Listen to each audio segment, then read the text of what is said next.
Me pareció apropiado irnos a Hechos 4:12, es el texto central, pero el capítulo 4 en general. Tengo hace tiempo en mi corazón como el deseo de predicar de esto. Me ha impactado a mí estudiar hace unos meses este asunto del exclusivismo y el pluralismo, el inclusivismo, etc. Y ustedes saben, son todas terminologías que hoy se usan, sobre todo inclusivismo y pluralismo. Y pensé que sería muy importante para nosotros repasar la verdad inescapable de que el cristianismo es exclusivo, siempre pretendió ser exclusivo. Y es incompatible con el inclusivismo o el pluralismo que hoy se nos anima a todos a defender, digamos así. Y hay, por supuesto, consecuencias en nuestra vida por no entender o no afirmar o no defender o no pensar nosotros con una convicción que realmente el mensaje de Jesús es exclusivo. Nadie viene al Padre si no es por mí, dijo Jesús, ¿verdad? Yo soy el camino, la verdad y la vida. Nadie viene al Padre si no es por mí. Y hay muchas, y vamos a recorrer muchas, durante el sermón, muchas declaraciones exclusivas en toda la Biblia. Pero probablemente la más exclusiva de todos es Hechos 4:12. Y en ningún otro hay salvación. En ningún otro hay salvación. Porque no hay otro nombre bajo el cielo dado a los hombres en el cual podamos ser salvos. Es la declaración más exclusiva de toda la Biblia. No hay otro nombre. No hay otra forma que un ser humano pueda ir al cielo a ser salvo si no es por medio de Jesús, de Jesucristo. Y hoy celebramos, de alguna manera, el hecho central de la historia, que es la muerte y resurrección de Jesús. Y está muy bueno que pensemos que eso hace que el cristianismo sea único. Es único.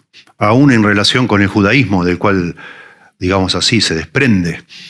Pero el mensaje del cristianismo incluso fue predicado a los judíos para decir, bueno, todo muy lindo, los dos tenemos el mismo Dios, creemos en la misma Biblia, aceptamos los mismos valores, pero a ustedes les falta todavía creer en Jesús. Y si no lo hacen, están perdidos. Sí, y eso es lo que se relata acá. Lo leemos de nuevo, dice, hablando ellos al pueblo, capítulo 4, verso 1. Está hablando de Juan y de Pedro, que hicieron el milagro del hombre cojo en el capítulo 3. Hablando ellos al pueblo, vinieron sobre ellos, Juan y Pedro, los sacerdotes, con el jefe de la guardia del templo y los saduceos, resentidos de que enseñasen al pueblo y anunciasen en Jesús la resurrección de entre los muertos. Y les echaron mano y los pusieron en la cárcel hasta el día siguiente, porque era ya tarde. Pero muchos de los que habían oído la palabra creyeron, y el número de los varones era como 5.000. Aconteció al día siguiente que se reunieron en Jerusalén los gobernantes, los ancianos y los escribas, y el sumo sacerdote Anás, y Caifás, y Juan, y Alejandro, y todos los que eran de la familia de los sumos sacerdotes, y poniéndoles en medio a Juan y a Pedro, les preguntaron, ¿con qué potestad, con qué autoridad o en qué nombre habéis hecho vosotros esto? Noten, mientras sigo leyendo, el énfasis en todo el relato sobre el nombre. ¿En qué nombre habéis hecho vosotros esto? Entonces Pedro, lleno del Espíritu Santo, les dijo, gobernantes del pueblo y ancianos de Israel, puesto que hoy se nos interroga acerca del beneficio hecho a un hombre enfermo, de qué manera éste haya sido sanado, sea notorio a todos vosotros y a todo el pueblo de Israel, que en el nombre de Jesucristo de Nazaret, a quien vosotros crucificasteis y a quien Dios resucitó de los muertos, por el Jesús de Nazaret, ¿verdad? Este hombre está en vuestra presencia sano. Este Jesús es la piedra reprobada por vosotros, los edificadores. Noten, ya le dijo que ellos lo habían crucificado, ustedes gobernantes lo crucificaron. Ustedes reprobaron esta piedra. Este Jesús, verso 11 de nuevo, es la piedra reprobada por vosotros, los edificadores, la cual ha venido a ser cabeza del ángulo. En ningún otro, y este es el texto central, y en ningún otro hay salvación, porque no hay otro nombre bajo el cielo, dado a los hombres, en quien podamos ser salvos.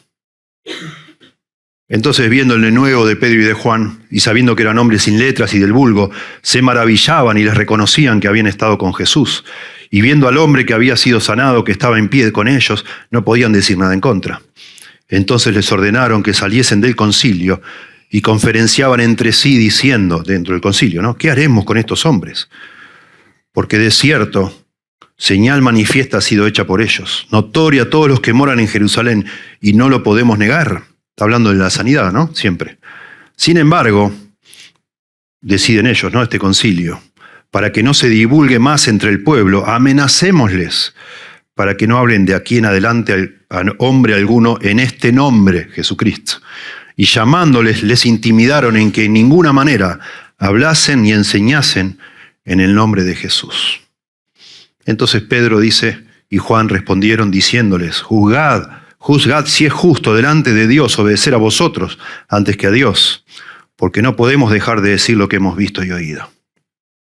Ellos les amenazaron por tercera vez y les soltaron, no hallando ningún modo de castigarles. Y sigue el relato en el capítulo 4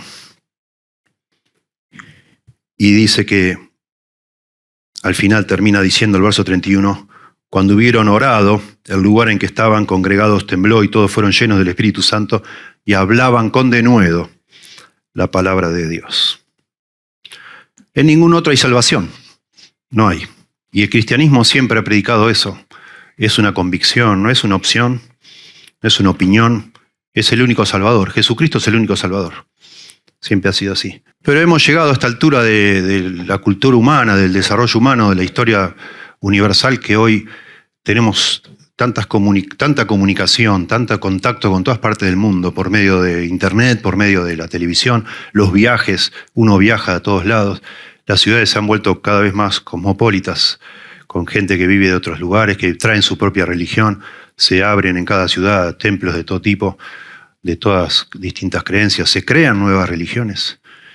Que hoy es, y aparte de eso hay una decisión intencional, digamos, hay una agenda, como se dice, de promover la diversidad, ¿sí? Al punto que hoy los cristianos estamos siendo desafiados a no ser tan extremistas, tan cerrados, ¿verdad? Como que somos de alguna manera exclusivistas e intolerantes. Ese es el punto. De manera que muchos de nosotros quizás, y lo dicen las encuestas que se hacen entre cristianos, por lo menos en Estados Unidos, somos desafiados a tal punto que ya muchos creyentes creen que hay salvación, que podría haber salvación fuera del cristianismo, en otras religiones. Asombroso. Nos interpela a nosotros.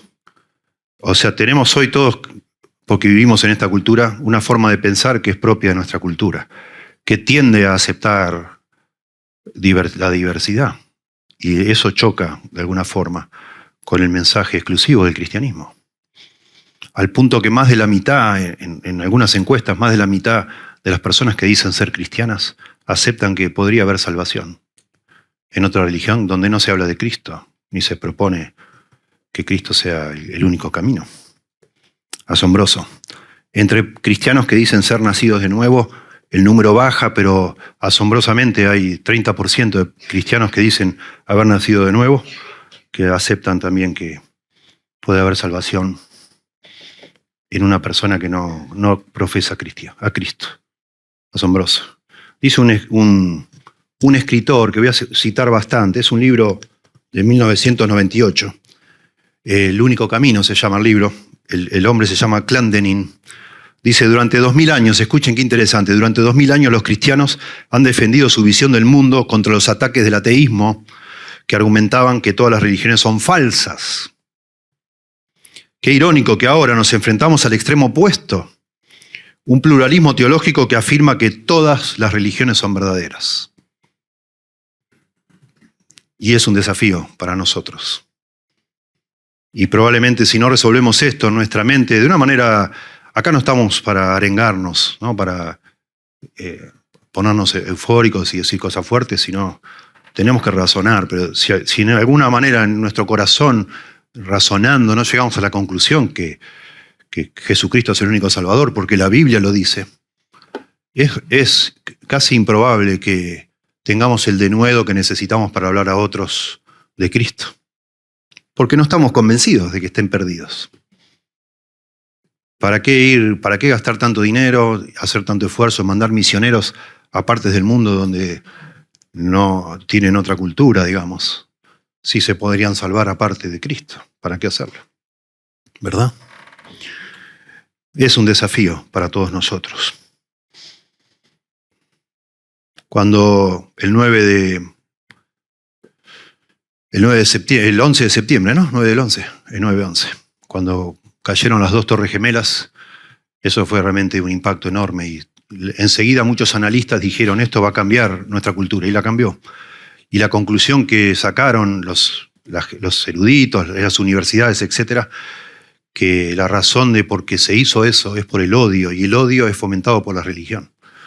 Y entonces comenzaron de una manera, porque de alguna manera eso lo perpetraron personas que pertenecen a una fe, ¿no? Extrema también. Dijeron que la solución para que esto no vuelva a pasar es empezar a promover más que nunca, con una agenda, ¿no? En todas las universidades, escuelas, la tolerancia religiosa. Porque el problema fue la religión. El problema fue la religión, dicen ellos. No el corazón humano, sino la religión. Y bueno, nosotros somos anteriores a ellos, la mayoría de los adultos estamos acá, pero nuestros hijos son criados con esa matraca, digamos, ¿no? De que todo, la verdad no existe, está en todas partes, todos tienen la verdad y hay que escuchar a todos. Este señor Clendenin, que escribió un libro sobre ese tema, El único camino, él hace un interesante análisis, esto es una introducción, ¿no? Todavía, él dice que hay 3 posturas en el mundo religioso, hacia el mundo religioso, ¿no? Una es la que se llama exclusivismo, que es la que pretende, o la que dice que, bueno, tal o cual religión es la única verdadera y las demás están equivocadas, ¿verdad? Se refiere a la afirmación, el exclusivismo, a la afirmación de una religión de que es el único camino verdadero hacia Dios. Y eso es lo que afirma el cristianismo. La otra posibilidad es el inclusivismo. El inclusivismo es una posición, dice este hombre, mediadora, que afirma que si bien una religión es única y supremamente verdadera, la salvación es accesible fuera también de esa fe. Y eso es lo que hoy acepta el catolicismo. ¿Sí? El Papa lo dice, pero ya viene desde el Concilio Vaticano II, en la década del 60, 1960, cuando declaró que las personas de otras religiones, e incluso los ateos que vivían a la altura de sus conciencias, podían salvarse. Eso es el inclusivismo. ¿Sí? Mi religión es única, es especial, es maravillosa, pero fuera de mi religión, otros también podrían salvarse. Inclusivismo. Y en tercer lugar, lo que se llama el pluralismo religioso. Es la creencia de que ninguna religión es única o inherentemente superior a otras, son todas iguales.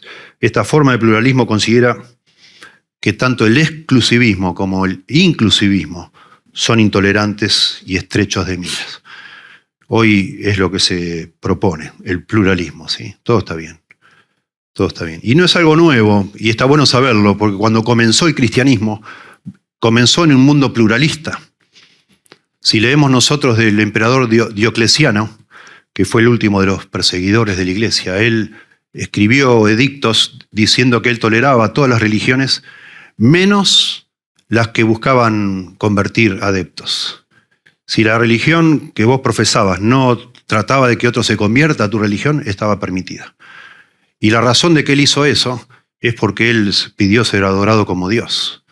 Y a él le fastidiaba que los cristianos no lo adoraran a él. Y los judíos tenían un beneficio por una historia que no viene al caso ahora, y se les permitió a ellos, se los respetó y no se les permitió no adorar a los emperadores, pero fue algo exclusivo, único de los judíos. Pero a ellos, Diocleciano persiguió a los cristianos porque ellos se negaron a sumar a toda su fe también la adoración al emperador. De manera que el cristianismo siempre, de alguna manera, siempre llevó encima este contexto que vemos acá de intimidación, amenazas, persecución, por tener un mensaje tan radical, tan exclusivo. Entonces, yendo al pasaje bíblico, tratemos de analizar, ¿sí? algunos detalles que yo puedo notar acá, que me gustaría que lo veamos todos, para de alguna manera analizar esto y recuperar, si se quiere, refrescar esta convicción. No para salir a pelear ni para hacer cosas extrañas como hacen otras religiones, ¿sí? Las personas que hicieron el atentado de las Torres Gemelas, ellos creen y les enseñan eso, que si mueren por causa de la religión, ellos tienen entrada directa al cielo y lo hacen por eso. En el cristianismo, cuando Pedro sacó una espada y le cortó la oreja, ¿se acuerdan ustedes? Al siervo del centurión, Jesucristo le dijo, guarda la espada. No, no es eso lo que nosotros venimos a hacer acá. Y el Señor le sanó la oreja. No, de ninguna manera el cristianismo, siendo como es tan exclusivista, tiene por sí la vocación de salir a pelear con nadie. Al contrario. Y por eso nos persiguen. La gente le tiene miedo al Islam, porque son bravos. Si vos te pones a hablar en contra, probablemente te pongan una bombita, como lo han hecho con un hombre que hizo se ríen algunos. Con un hombre que, ustedes se acordarán, un hombre en Francia que hizo unas caricaturas de Mahoma y pusieron una bomba en el lugar donde él trabajaba. Cosas así. Los cristianos perdonamos y debemos hacerlo. ¿Sí? Si nos golpean en una mejilla tenemos que poner la otra.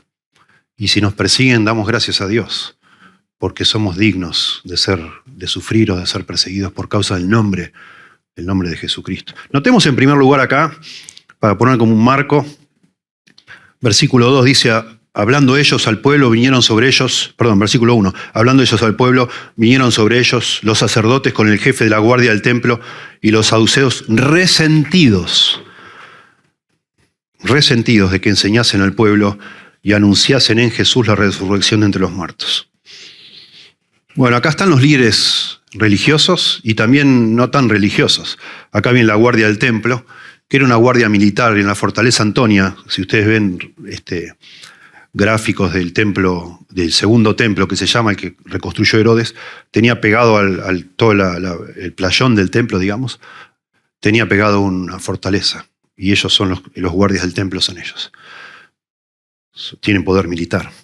Así que vinieron ellos, los saduceos y los sacerdotes, a llevarlos presos. Ni los saduceos ni los sacerdotes tenían potestad para llevar preso a nadie, pero la guardia del templo sí. Y lo llevaron, porque estaban resentidos, dice acá. Resentidos porque anunciaban la muerte y resurrección de Jesús, por eso estaban resentidos. Entonces yo digo, en primer lugar, que notemos cómo, digámoslo así, cómo las religiones compiten entre sí. Aquí el judaísmo está viendo como una amenaza el surgimiento del cristianismo.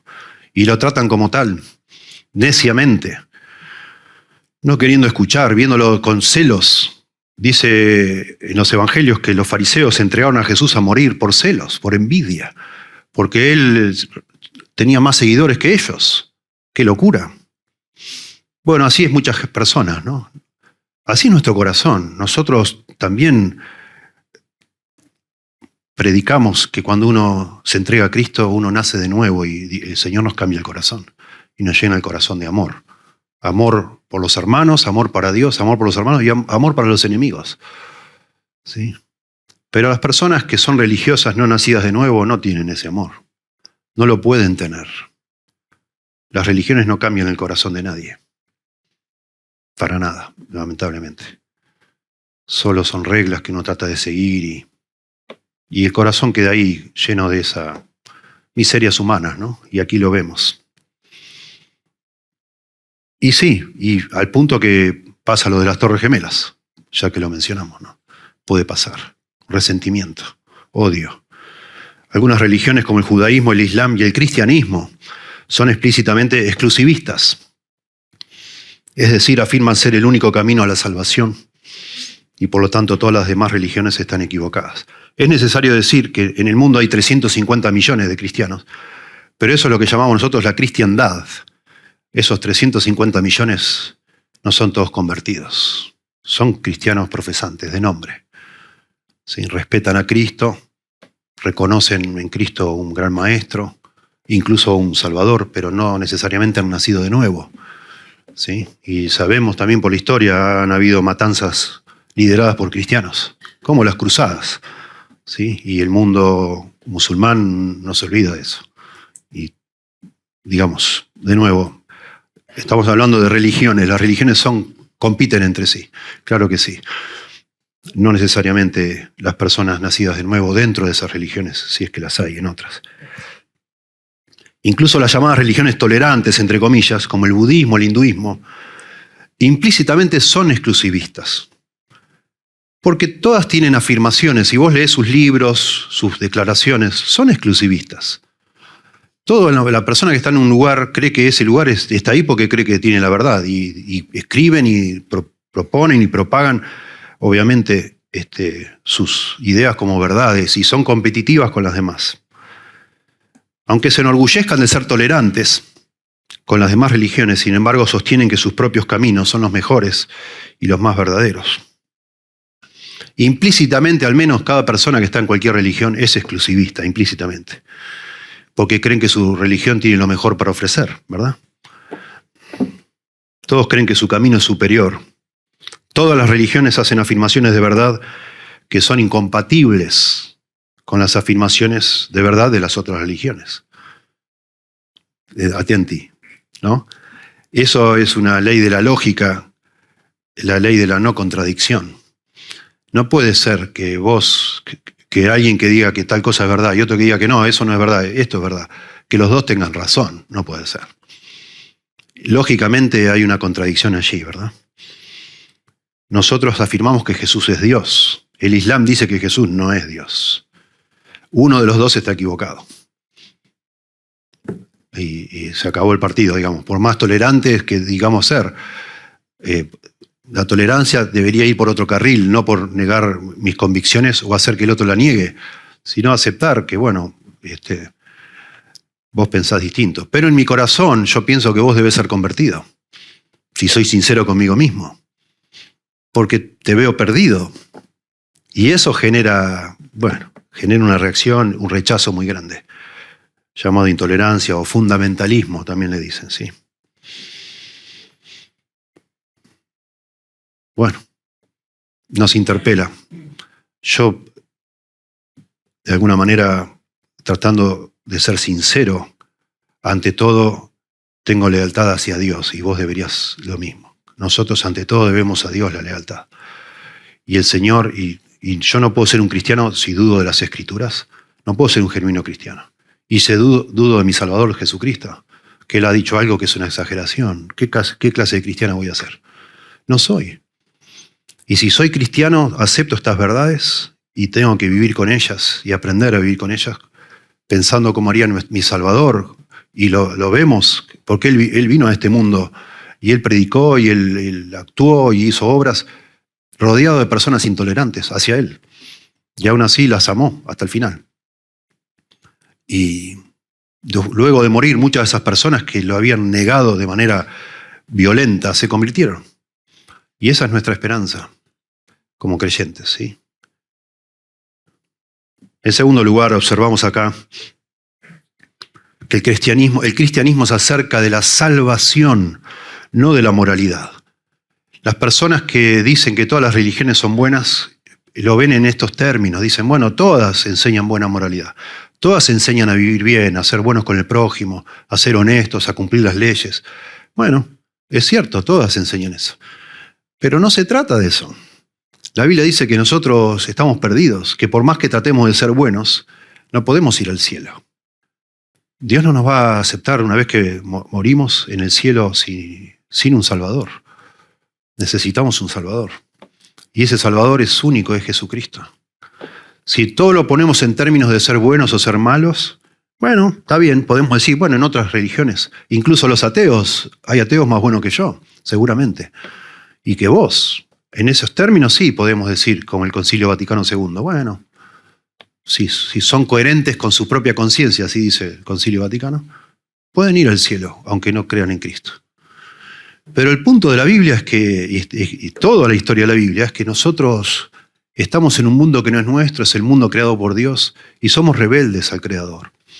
Y tenemos que reconciliarnos con el Creador, que es el único Dios que existe, no hay varios dioses. Todos los demás que se dicen ser dioses no son dioses. Dice la Biblia, son demonios. No son el creador, hay un solo creador. Y nosotros, para poder ir al cielo y tener salvación, tenemos que reconciliarnos con el creador. Y esa reconciliación solo se puede lograr por medio de Jesucristo, que murió en nuestro lugar y resucitó al tercer día. Ese es el tema. Y ese es el problema en un sentido. No es un tema de moralidad. Otras religiones no ofrecen salvación a través de el único mediador que es Jesucristo. No. Y entonces no podemos decir que todos tenemos la verdad. No podríamos, con honestidad intelectual delante de nuestro Dios, agradándolo a Dios, ¿verdad? Bueno, el pluralismo nos confronta, trata de confrontarnos. Ustedes pueden verlo, no hay lugar para cristianos genuinos en ningún medio de comunicación, no los quieren, no quieren, no los quieren. Me enteré ahora en este viaje, nos enteramos ahora en este viaje que la iglesia donde está el pastor MacArthur fundó una editorial, porque el último libro que le escribió no se lo quiso publicar ninguna. Ninguna. No me acuerdo del nombre, pero es algo así como La guerra sobre nuestros hijos, el libro. Y nadie le quiso publicar el libro. Editoriales que se peleaban hace unos años por publicarle libros a MacArthur, pues se venden como pan caliente, pero ya no le quieren publicar, porque es intolerante. Así que fundaron su propia editorial. Así es el mundo en el que vivimos. ¿Sí?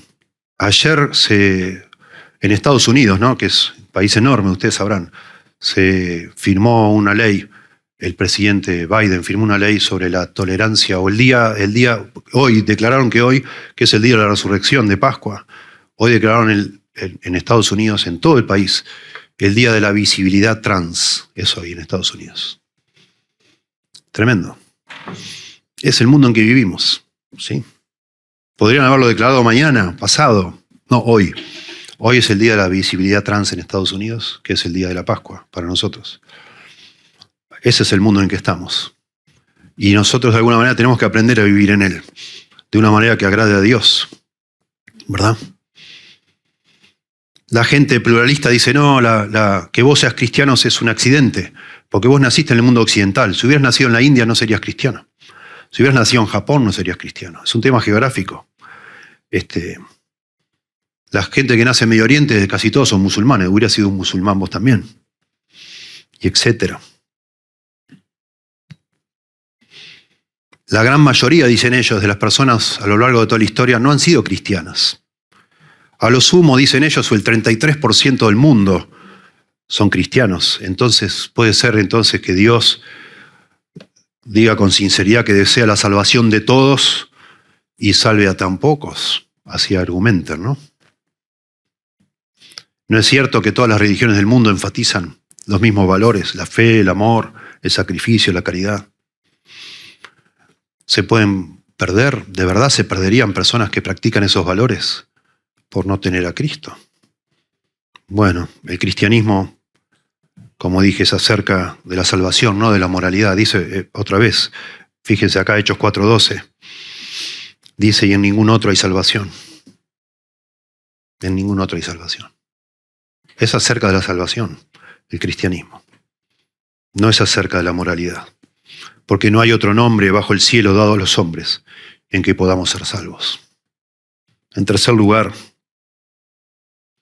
notemos, y esto es muy importante, notemos que la exclusividad del cristianismo se basa en verdad revelada, no en nuestras opiniones. Verdad revelada. Porque no hay otro nombre, dice acá, bajo el cielo dado a los hombres. Los apóstoles, acá está hablando Pedro, pero todos tienen claro, todos tenemos claro que en la Biblia que yo no estoy de manera soberbia o orgullosa cuando le hablo a otro de Cristo, no estoy hablando de lo que a mí me parece. Yo no inventé nada, yo me tuve que humillar para ser un cristiano. Y vos también. El camino para llegar a Cristo es humillarnos, es reconocer delante de Dios, Señor, perdón, estaba equivocado, estoy equivocado, yo no soy nadie, yo me creía lo que no era. Yo reconozco que soy un pecador y estoy en falta contigo, Señor, mi Creador. Te pido perdón, te pido que me salves. Y yo abrazo lo que Dios enseña, no lo que a mí me parece. Porque yo creo que la Biblia es la palabra de Dios. Claro, los judíos también creen que las escrituras de ellos son la palabra de Dios, claro, y los musulmanes el Corán. Entendemos eso. Eso es otro tema de pronto para hablar. Todo esto que estamos hablando acá es más empírico, emocional. No es que sale de análisis, no es que millones de personas por el mundo andan comprando el Corán, se ponen a leer y contrastan y dicen, bueno, no, esto es mejor, esto es peor. No es así, es un asunto emocional, no muy bien estudiado, es más todo emocional, sí. El exclusivismo cristiano que cree que Jesucristo es el único camino a la salvación se basa en que la verdad está en la Biblia, que Dios nos dejó la Biblia y nos dice cuál es el camino, ¿sí? El pluralismo se basa en las opiniones, no en ninguna verdad revelada. El pluralismo en sí, ¿sí? La Biblia es la base del exclusivismo. La Biblia dice que el universo ha sido creado por Dios y este Dios, el mismo Dios que creó el universo, se reveló a sí mismo en la Biblia. Y en la Biblia nos dice Dios que Él está ofendido porque Él es justo y santo y nosotros lo hemos ofendido, no una, sino millones de veces. Y estamos de alguna manera por eso separados de Él. Y si seguimos viviendo de esa forma, moriremos y estaremos por siempre separados en un infierno, un lugar de castigo. Y el camino para salir o salvarnos de esa situación es solamente Jesucristo. Hagamos una especie de tour por toda la Biblia, más o menos, ¿no? Algunos pasajes, solo para ver que hay una consistencia en la Biblia, desde punta a punta, digamos, sobre que Dios sin vergüenza siempre ha promovido el exclusivismo porque Él es el único Dios, porque Él es el creador y este es su mundo y Él es su mundo, hace lo que Él quiere y no hay lugar para otros dioses aquí, con minúscula. En Génesis 4, recuerden ustedes la historia de Abel y Caín. Dios aceptó el sacrificio de Abel y rechazó el de Caín. ¿Y por qué lo rechazó? Bueno, porque él no le agradó, no estaba de acuerdo con lo que él quería o lo que le había dicho. En Génesis 6 al 9 tenemos la historia del diluvio. Dice que solamente Noé halló favor o halló gracia a los ojos de Dios y sus hijos. Y todos los demás murieron ahogados. Y lo hizo Dios eso. Y lo leemos y bueno, no nos parece quizás, nos choca, a lo mejor, no sé. Bueno, pero es lo que Dios hizo. ¿Por qué les hace lo que Él quiere? Génesis 35:2 declaró Jacob a su casa, dice, quitad los dioses extranjeros que están entre vosotros. Le dice Jacob a su esposa y a todos los demás que están ahí, saquen todos los dioses extranjeros. Acá no pueden estar. En Éxodo 12:12, cuando se están haciendo todos los milagros, las plagas ahí en Egipto, se nos hace saber que la razón por la cual se mandan piojos, se mandan todo este tipo de milagros, ¿no? La oscuridad, etcétera, dice Éxodo 12:12, y ejecutaré mis juicios, dice Dios, contra todos los dioses de Egipto. Y hay muchos libros de estudio, hay cuadritos muy interesantes mostrando cómo cada una de las plagas coincide con cada uno de los dioses que tenían los egipcios, como Dios mostrando la superioridad de Él sobre esos dioses, con minúscula. Cuando llega uno de los eventos centrales del Antiguo Testamento, que es el pacto en el monte Sinaí, y Dios da los 10 mandamientos. El primer mandamiento dice, no tendrás dioses ajenos delante de mí, solo yo. Yo no voy a aceptar que ustedes, además de adorarme a mí, adoren otros dioses. No, es una abominación a mis ojos. Éxodo 20:3.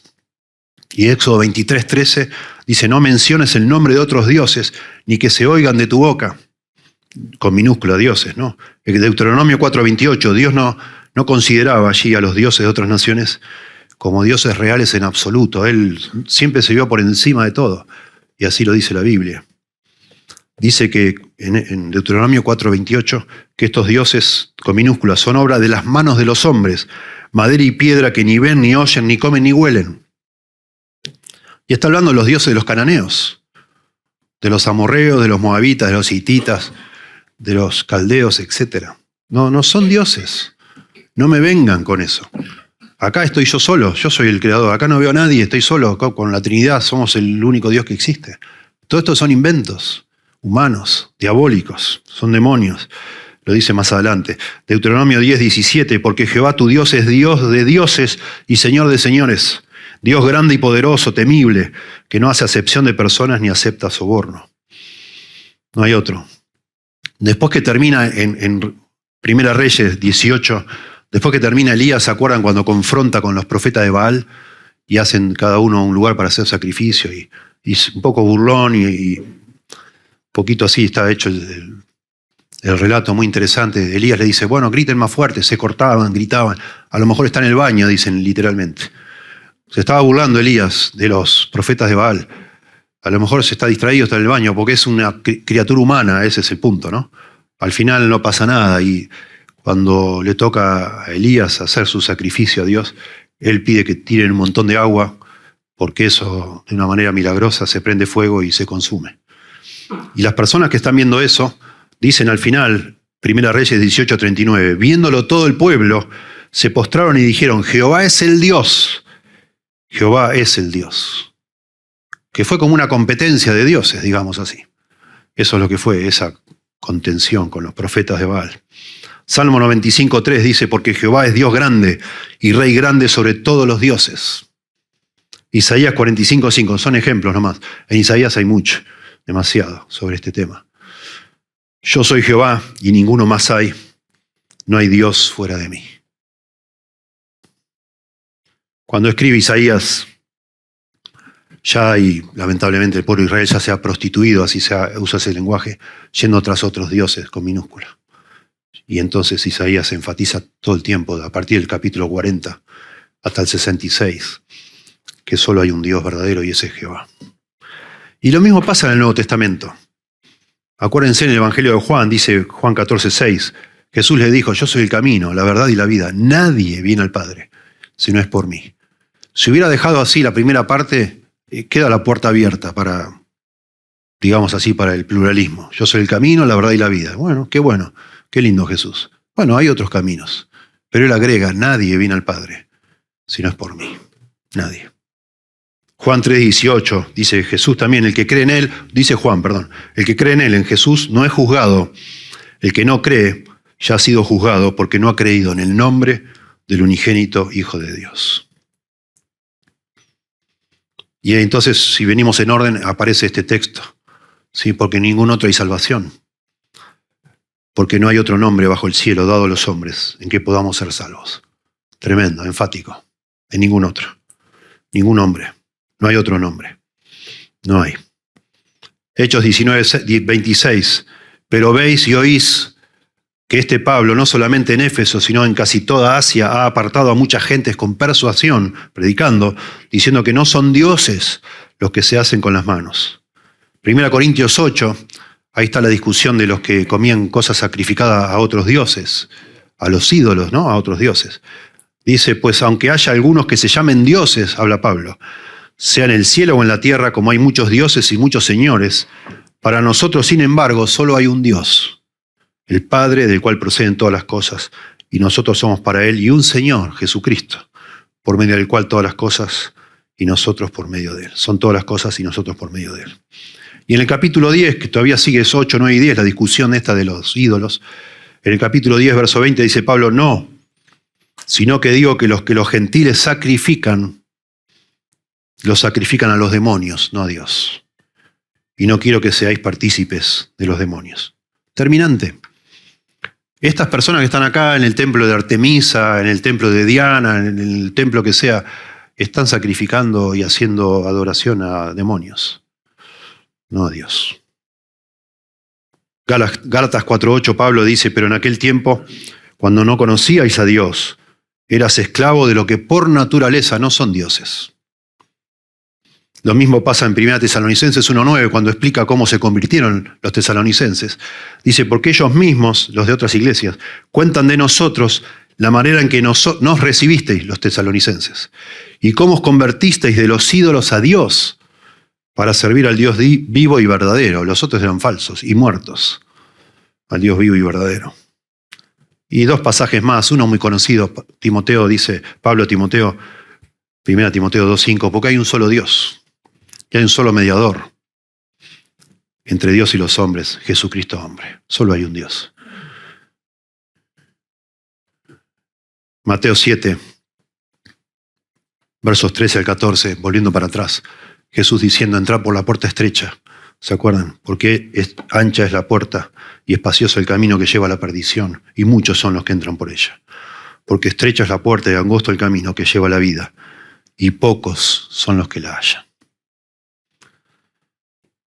Bueno, esto tiene implicaciones. Son verdades, deberían ser obvias para todos nosotros, pero cada tanto tendríamos que recordarlas, de nuevo por la presión en la cual estamos y nuestros hijos están. El otro día comimos en casa una paella, exquisita, el viernes, ¿no? El viernes. Y fue muy divertido ver cómo mis nietos les impresionó los mejillones, los calamaretti, ¿no? Los tentáculos. Todo. Bueno, al final comieron todo, pero decía uno de ellos, me impresiona comer un animal, dice. Me impresiona comer un animal. Bueno, ayer ese mismo nieto estuvo en casa todo el día y Mónica, mi esposa, me mostró una receta. A los dos nos mostró, a los tres, bueno, la vimos los tres, de cómo hacer un pollo que en un rato vamos a comer. Espectacular. Pero dijo de nuevo, me impresiona comer un animal, un pollo. Toda la vida comiste pollo. No, un animal. Entonces, bueno, distraídamente empezamos a hablar de la maestra, qué sé yo, y nos enteramos que su maestra les enseña eso. Que no hay que comer animales. Atrevida la maestra. Sí, poco atrevida. Y se ve que baja línea. La señora será vegetariana, vegana, yo no sé. Pero les baja líneas. Y de verdad que le impresiona. Lo notás, sí le impresiona. No está fingiendo. Le han metido ahí y actúa. Y lo mismo pasa con estos asuntos. Nuestros hijos están siendo adoctrinados claramente, de una manera intolerante, disimuladamente, suavemente, pero intolerante. Acá es toda una guerra de verdades. Ustedes lo saben, sí. Estamos metidos en una guerra tremenda y hay que ser muy inteligente y discernir muy bien.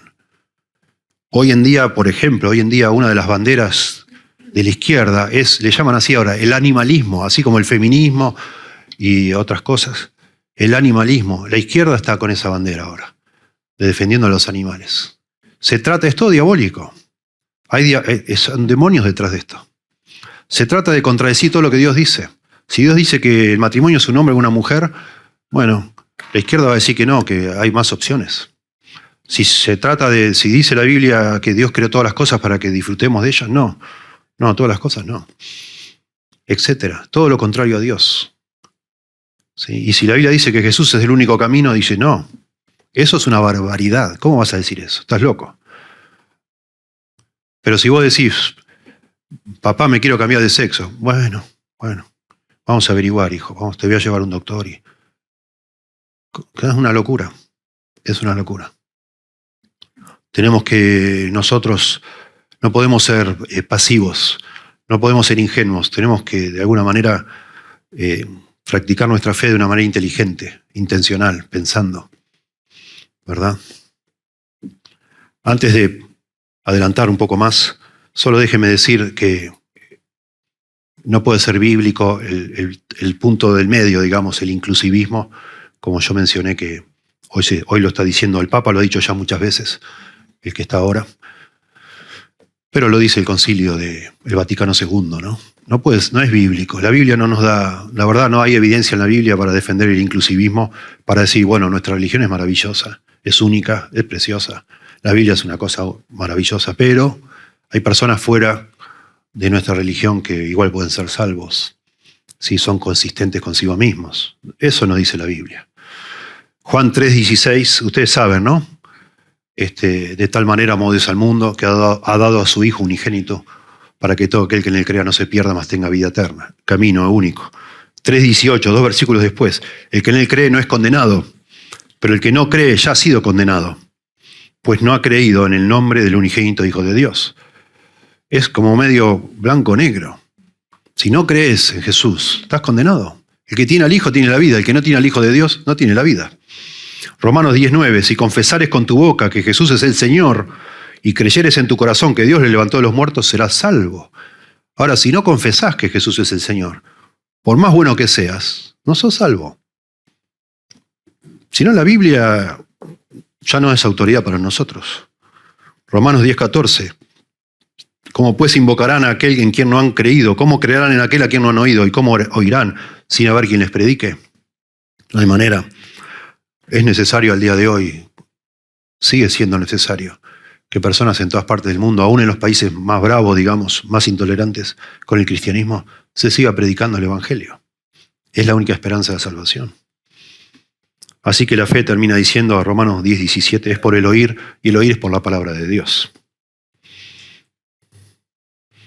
Déjenme, estamos muy bien de tiempo, pensé que iba a llevar más, ya casi tengo todo puesto sobre la mesa. Me gustaría ayudarnos a pensar usando la teología de la Biblia, ¿sí? En primer lugar, este exclusivismo se basa en que la Biblia es la palabra de Dios. Toda la Escritura es inspirada por Dios. No es una idea mía, no es una opinión, no es porque yo soy un egoísta o somos todos unos egoístas que nos creemos los capangas o los más exclusivos, no, los iluminados, no es el punto. La Biblia es la palabra de Dios y habla con verdad sobre el tema de la salvación. Habla con verdad de cualquier tema. Y por supuesto el tema central, que es el de la salvación, no puede estar mintiendo. No es las opiniones, no es lo que dijo Calvino, lo que dijo Lutero, lo que dijo fulano, lo que dijo Mengano. No nos interesa lo que dijo fulano y Mengano. Nos interesa lo que la Biblia dice, y lo dice de una manera que no es inescapable, digamos. No hay manera de confundirnos. No está en un versículo ahí agarrado de los pelos, como la oración de Javes o ese tipo de cosas raras que gente saca, ¿no? No, es el tema central de la Biblia. Clarísimo. En segundo lugar, la doctrina de la encarnación nos tiene que llevar como conclusión lógica a pensar que el cristianismo es único. En la Biblia se nos dice que el Dios mismo, el Creador, se hizo hombre, Jesucristo. Y Él en persona, el Creador nuestro, vino a morir por nosotros para salvarnos.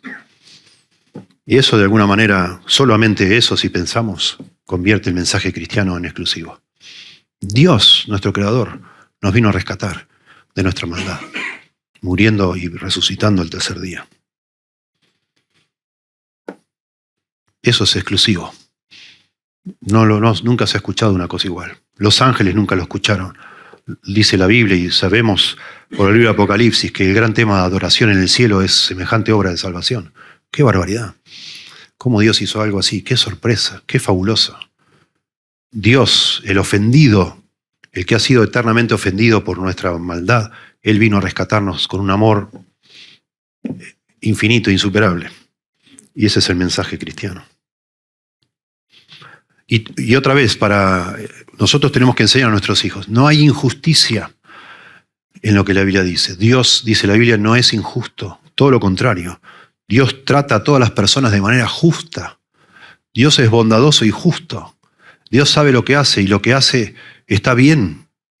Él no se equivoca.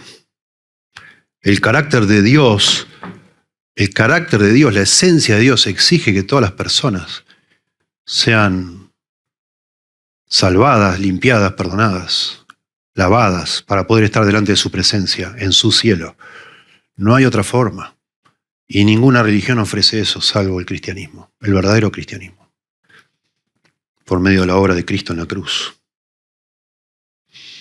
Dios es justo y siempre va a actuar con justicia. Deuteronomio 32:4 dice, Él es la roca cuya obra es perfecta, porque todos sus caminos son rectitud. Dios de verdad y sin ninguna iniquidad en Él es justo y recto. Así es nuestro Dios. El destino de cada ser humano está en las manos de Dios, que es un Dios justo, pero también es amoroso y paciente, que no desea que nadie perezca, dice, sin ser salvo. Segunda Pedro 3:9 dice, el Señor no retarda su promesa, según algunos la tienen por tardanza, sino que es paciente para con todos, no queriendo que ninguno perezca, sino que todos procedan al arrepentimiento. Cualquiera que sea el destino del hombre, sea el cielo o el infierno, Dios es justo y va a ser siempre justo. Él ya dispuso, ya hizo lo máximo que se podía hacer.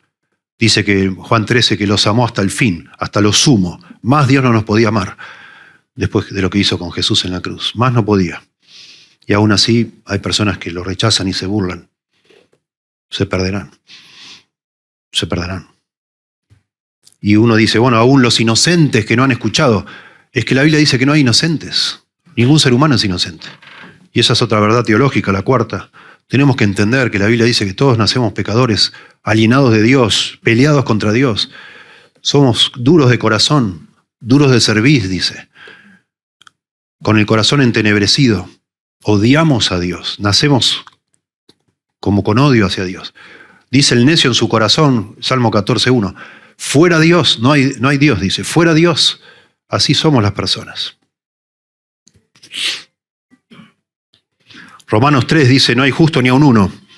No hay quien entienda, no hay quien busque a Dios. Y dice el verso 23, por cuanto todos pecaron y están destituidos, separados de la gloria de Dios. Esa es nuestra situación actual, de cada persona. Todos están perdidos. Todos estábamos perdidos. ¿Sí? No es que Dios, por no haberlo aceptado a Él o a Jesucristo, los va a mandar al infierno. Ya están yendo al infierno. Desde que nacemos, así somos. Bueno. Y finalmente, una verdad que necesitamos entender. Nuestro conocimiento es finito, es limitado. Nosotros no podemos entender todas las cosas. Y no hacemos bien cada vez que nos levantamos en juicio contra Dios. No tenemos la capacidad de juzgar a Dios, de decir lo que Dios tiene o no tiene que hacer, y cómo lo tiene que hacer. No podemos hacer eso. Cada vez que hacemos eso nos equivocamos, erramos. Por eso, en Job de alguna manera está rozando ahí la blasfemia. Cuando leemos Job decimos, pará, qué atrevido este hombre, ¿no? Un poco audaz, ¿cómo se habla así? Y Job dice, ¿dónde estabas tú? Dios le dice a Job, haciéndole ver su necedad, su ignorancia, ¿dónde estabas tú cuando yo fundaba la tierra? Dime si tienes entendimiento. Y Job, eso es en el 38:4, un poquito más adelante, al final casi del libro, Job se empieza a dar cuenta que es un tonto, que empezó a hablar cualquier cosa. Se le fue, así somos a veces, empezamos a hablar y nos creemos no sé qué, y bueno, y Job se dio cuenta. Dice, he declarado lo que no entendía, cosas maravillosas para mí que no conocía. Cada vez que un ser humano dice, no puede ser, ¿cómo va a ser Jesús el único camino? No tiene sentido, pensá, Alejandro, pensá. Bueno, es lo que Dios dice, no es una idea mía. Algún día lo vas a ver. Algún día lo vas a ver. Y quizás como Job digas, uy, ¿para qué hablé? No. Tendría que haber. Me metí en cosas que son demasiado maravillosas para mí. Se me fue la mano de mi audacia, mi arrogancia. ¿Sí? Dudando de Dios. Dios sabe. Dios no pudo. Si existe Dios, ¿por qué no hace algo? Ya lo hizo. Vino al mundo, fue tratado como una miseria, como un trapo inmundo y murió en una cruz. Ya lo hizo. Existe Dios, existe, lo hizo. Mucho del atractivo de las falsas religiones es que no te piden cuentas. Son dioses inventados a la medida de uno que si vos pecás, si tenés una vida irresponsable, si sos un inmoral, nadie te dice nada. Pero en la verdadera religión, que es el cristianismo, sí, ¿cómo que no? A Dios se lo respeta. Tenemos que temer a Dios. No podemos pecar gratuitamente, hay consecuencias, etc. Y eso a los seres humanos no nos gusta mucho. No nos gusta escuchar. Dice Deuteronomio 29:29, las cosas secretas pertenecen a Dios, mas las reveladas son para nosotros. O sea, lo que Dios nos ha revelado, eso es lo que Él quiere que sepamos. Lo demás nos pide que confiemos. Él sabe. En cuarto lugar, notemos que los cristianos siempre han sido intimidados, y lo subrayé mientras leíamos para ganar tiempo. Estas personas, comienza el capítulo 4, Pedro y Juan están en una cárcel. Los sacan de la cárcel y les piden cuentas de por qué, porque era de noche, ¿no? Los llevaban a la cárcel, así al día siguiente, con más tiempo, los juzgaban. Y dice, ¿con qué autoridad, en qué nombre hacen estas cosas? Y Pedro explica, en el nombre de Jesucristo, a quien ustedes crucificaron. Pero Dios le levantó de los muertos, en ese nombre. Y no hay otro nombre. Y Pedro, con el valor que le da el Espíritu Santo, lleno del Espíritu Santo, a toda esa gente que eran las autoridades máximas de la nación, les predica. Y no hay otro nombre. Solamente por Él alguien puede ser salvo. Y después dice que no pudieron hacer nada para dejarlo preso. y lo volvieron a intimidar y lo amenazaron, etc. Y siguieron predicando igual, porque el Espíritu Santo les dio poder. Y dice, y Pedro dice, juzguen ustedes. ¿Está bien que yo les tenga miedo a ustedes o mejor le tengo miedo a Dios? Él está hablando con judíos que temían a Dios, por supuesto, y que sabían lo que era eso. Y siguió predicando, pero siguió siendo intimidado. Date cuenta, démonos cuenta que esta cultura cada vez más pluralista nos tratará de intimidar y presionar a todos los cristianos para que dejemos el exclusivismo cristiano. Si vos caes en esta idea de que, bueno, es verdad, sí, yo porque soy tan fundamentalista, qué sé yo, ya no vas a hablar más a nadie. Ya no vas a tratar de que nadie, no vas a orar más por nadie, porque decís, bueno, a lo mejor es algo igual. ¿Quién soy yo para decir? Y todas esas cosas. Eso es cobardía. En el fondo de nuestro corazón, si examinamos, es que adaptamos de alguna manera nuestras ideas al temor del hombre.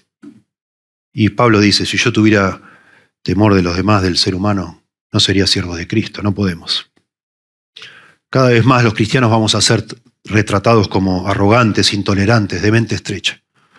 Yo no dejo de asombrarme, a lo mejor es un error meter esta información a veces en los sermones, no importa, es mi manera. Yo no me dejo de asombrar cómo un hombre, el valor que tiene este hombre no creyente llamado Agustín Laje, que dice las cosas como son, y las dice sin, no se le mueve un pelo. Y cómo la gente se asombra y lo respeta. ¿Qué pasaría si nosotros, cristianos, no tuviéramos temor del ser humano? Estuviéramos llenos del Espíritu Santo y hablaríamos como tenemos que hablar, con respeto, pero con precisión, con certeza, con convicción, sin faltar el respeto a nadie, no es el punto. Nosotros no peleamos con nadie, no tenemos. Pero explicar las cosas como son, nuestras convicciones. Seguramente Dios nos estaría usando. Llamaría mucho la atención. Pues nadie tiene convicciones en este mundo. Muy poco. Muy poco. Démonos cuenta, en segundo lugar, que los creyentes en el pasado se han mantenido firmes en medio de culturas pluralistas. No es la primera vez que pasa esto. El cristianismo nació en una sociedad romana muy pluralista, llena de dioses. Ustedes saben, ni siquiera nosotros ni entendemos tantos dioses que tenían. Se nos hace una confusión tremenda.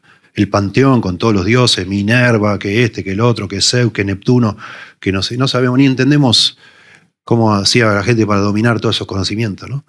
Lleno de dioses. Así empezó el cristianismo.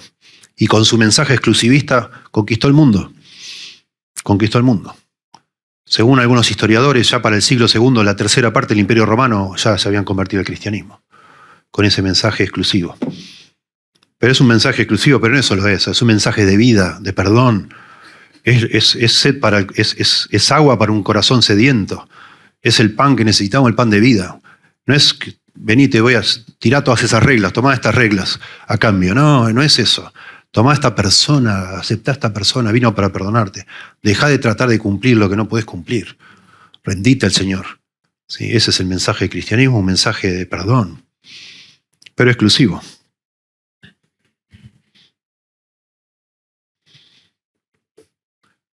En tercer lugar, no asumamos que las personas tienen, aunque sea mínimamente, un conocimiento general de Dios y de la Biblia. No, no tienen. No tienen. Personas rechazan sin saber, es todo empírico. Solo son cosas empíricas. Le dice Laje a una mujer, a una feminista, creo que era mexicana, en un programa de televisión, que estaba ahí la mujer, pobrecita, y le dice, ¿cuántos femicidios hubo el año pasado en este país? Y no sé. ¿Cuántas mujeres murieron de cáncer de mama en este país el año pasado? Le empieza a tirar datos, ¿no? Primero le pregunta y dice, no sé. Dice, pero bueno, entonces no digas que sos feminista. No sabés ni qué estás defendiendo vos. No tenés información. Es todo empírico, es todo emocional, es todo, ¿no? Y hacen campañas de cualquier cosa. Ahora están con el tema de no atar a los perros. Bueno, qué sé yo. Suena como muy romántico, muy interesante, muy una causa justa, no sé. O hablan de las vacas, ¿no? Que tiran, ustedes saben, de cómo una vaca contamina. Por favor. Gente que dedica su vida a esa causa, ¿no? No sé cómo. Bueno. Se emocionan con todo eso, pero no es algo estudiado, no conocen y están rechazando al verdadero Dios, al creador de ellos, sin saber absolutamente nada. Nada. La Biblia dice en Romanos capítulo 1, es un rechazo ignorante en definitiva, sin conocer. Y nosotros tenemos que partir de esa base cuando hablamos con alguien, enseñarle con mucha paciencia, con amor, con tolerancia, para ver si Dios obra por medio de su palabra. Y finalmente, démonos cuenta, no finalmente, poquito falta. Démonos cuenta que una cultura como la que vivimos, pluralista, nos abre muchas oportunidades para compartir de Cristo. No nos amedrentemos, son una minoría pero minúscula. Pero hacen mucho ruido. Lean los resultados del censo que hubo acá en Argentina, 0,02% de personas que no se identifican con el sexo biológico que tienen. 0,02%. Parece que estamos rodeados por personas que nos van a comer crudos y no es el caso. No es el caso. Así fue en el Imperio Romano y así lo vieron con un entusiasmo y llenos del Espíritu Santo. Y ese es el énfasis en Hechos. Llenos del Espíritu Santo hablaron con denuedo. Llenos del Espíritu Santo declaró. Llenos del Espíritu Santo habló. Busquemos al Señor y hablemos. Las personas están perdidas. Como decía Chesterton, un escritor inglés, católico, decía, cuando las personas dejan de creer en Dios, no se vuelven ateos, creen cualquier cosa. Y estamos rodeados de personas que creen cualquier cosa. Cualquier cosa. Como los romanos, que decía que adoraban ahí en Atenas al Dios no conocido por las dudas y se les quedaba uno afuera. Dice ahí en la Biblia. A esas personas tenemos una tremenda oportunidad para hablar. Porque hablan de cualquier cosa y aceptan cualquier cosa. ¿Por qué no podemos hablar con respeto de nuestro Señor Jesucristo?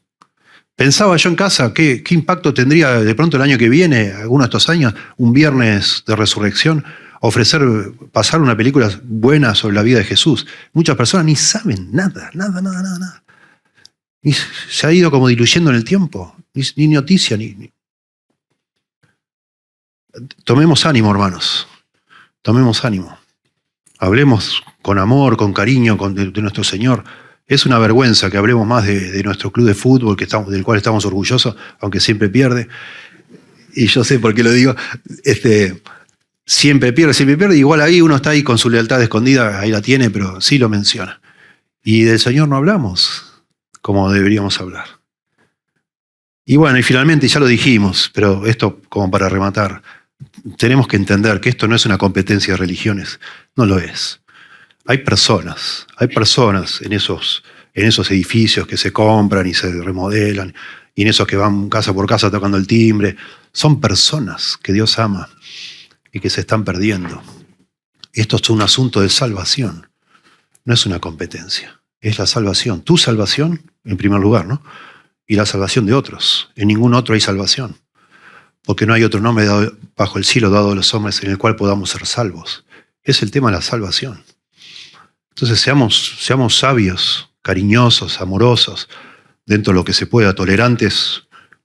Hay una línea ahí muy delgada, ¿no? Dentro de lo que se pueda amar a una persona a pesar de estar en el error, ¿no? Amarla igual, como se pueda, y eso significa a veces decirle la verdad, confrontarlo con autoridad, pero tampoco con rudeza. Nadie se convierte a los golpes, digamos, a los amarrando. ¿Escuchá? ¿Entendés? No, nadie se va a convertir así. Pero sí necesitan escuchar. ¿Cómo irán sin haber quien les predique? ¿Sí? La fe es por el oír y el oír es por la palabra de Dios. Que el Señor nos ayude. ¿Sí? Gracias, Señor, por tu palabra. Gracias por el Evangelio de Jesucristo, por la persona de Cristo. Oh, Señor, a mí se me enciende el corazón repasando toda esta información, pensando que tú eres único, pero no de una manera orgullosa, porque te conocemos a ti, Señor, te vimos caminar en este mundo, o por lo menos lo leemos y es como si te viéramos, Señor. Tú nunca anduviste alardeando de nada, todo lo contrario, Dios. Con una actitud tan humilde, Señor, tan preciosa y tan conmovedora y atractiva, te pedimos que nos ayudes, Señor. A los que aún no están convencidos, de los que están acá, a creer en ti, como tú lo pides, Señor, de todo corazón, exclusivamente. A abrazarte como el único Salvador que eres y el único Señor. Que ayudes a los que se tienen que arrepentir a arrepentirse, Señor. Sin vueltas ya, sin excusas. Pero después nos ayudes a todos, Señor, a caminar en este mundo como tus embajadores, haciendo lo que hacemos en el nombre del Señor Jesucristo, en tu nombre, Señor. Danos el denuedo, danos la fe, el denuedo y la convicción para que otros que hoy se pierden puedan escuchar, Señor. Ayúdanos, Señor, úsanos como iglesia que somos, por favor. Y ayúdanos también a adorarte con un corazón no dividido, que trata de quedar bien con todos, Señor. Ayúdanos a vivir solo pensando en quedar bien contigo, tratando de armonizar tantas verdades, Señor. Por un lado el exclusivismo, por otro lado el amor al prójimo, el amor al enemigo. Ayúdanos, Señor, por favor, a crecer en esta fe tan hermosa, Señor, que tú nos has regalado. Te lo rogamos en el nombre de Jesús. Amén.